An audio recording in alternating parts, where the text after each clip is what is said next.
বালি পাচার মামলায় এক চার্টার্ড অ্যাকাউন্টেন্টের অফিসে বেন্টিং স্ট্রিটে হানা দিল এনফোর্সমেন্ট ডিরেক্টরেট।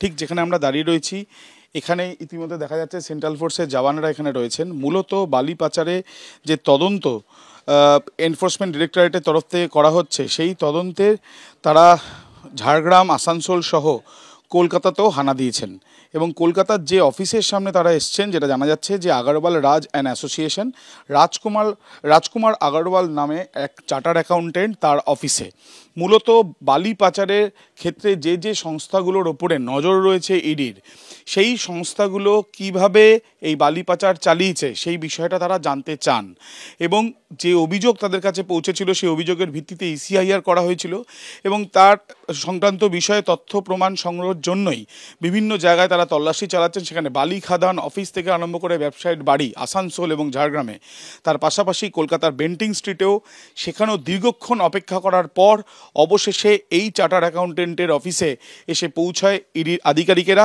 চলছে তল্লাশি অভিযান।